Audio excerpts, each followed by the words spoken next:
As a child, I read about people's knowledge about the Holocaust. And my question is, what do you know about the Holocaust? I guess I know a lot because I've got Jewish family. the dad, when we emptied out the house, all these letters, we learned such a lot about his family, about what... Like my grandfather, he was a soldier in the war. He was in Russia, he was in France. Meetings with actual survivors or people who have lived through history. From lots of different places, because it's always there. You don't look for it, it finds you. I mean, there are museums like this. This is a museum, but books, history, novels. I think I'm not as knowledgeable as everybody, but I think I have more knowledge than the average person. I know who caused it. I know when it happened. Innocent people were killed for their religion back during the war. I go to the internet. The internet covers it fairly well, and that's where I've got most of my information from. About the show, I don't know very much. I know it was built in the 50s and it's been renovated a couple of times since then.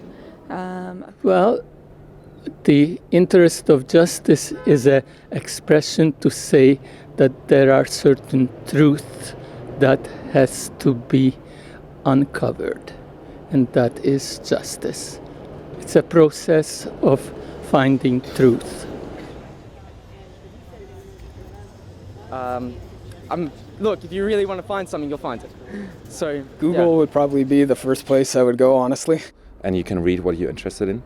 So there's a lot of information there. And of course, you get in school you get very good education. If I want to go into more depth, I go onto like national library sites and look into archives and information we have here is very specified on my topic, so I can use different sources. Well, it's something I think Johan Huizinga described when he spoke about historical sensation. There was a shift in the U.S. Among the Jewish community that this wasn't something to put behind you or be ashamed of, but something that the next generation should learn about in order to prevent it from happening again. Since I read Anne Frank, actually, I've always taken the initiative to learn about it myself. It's not very often because most of them have died already. And that is interesting to see how the next generation is dealing with it. We always talk about it. I was living in Israel for the past 5 months, so I learnt a lot about... He was afraid. He was afraid for the whole country and for the world, and he can't do anything. How one group of individuals can persecute and have a goal of eliminating another population. Because you see, it doesn't become words on a page, it doesn't become sterilized. The type, the print, the font, all those things sterilize things and they remove it from the emotion. And it becomes easier to distance yourself from it. And I think talking with people makes you feel more in touch, and it's very real.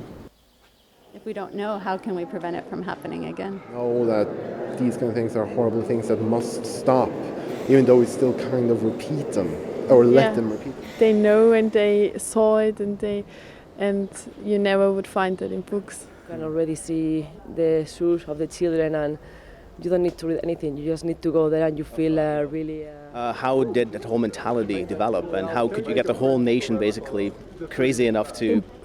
Impact on you. And also I tell to our children, look to the pictures and take it in your mind. Just making it more personal was a lot different for me because, again, I'm Canadian, we learn about it in history class, but having met people who went through these things that you read about, that you learn about all the time, was just, it hits closer to home, I guess. I knew more about the war from Life magazine. Various recordings of films, this makes it far more concrete and tangible. Sobibor or something like that with our hockey team.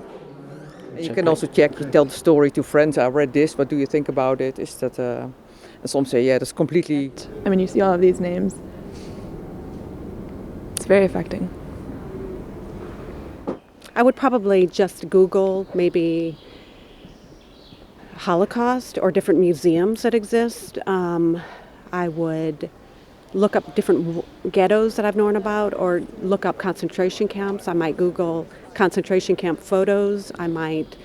Sometimes I'll get a name of someone who was a key player, and that will lead me down a path. Where would you go to? Because I wanted to get something and then Why are you here? I'm writing a thesis at the moment, a master thesis.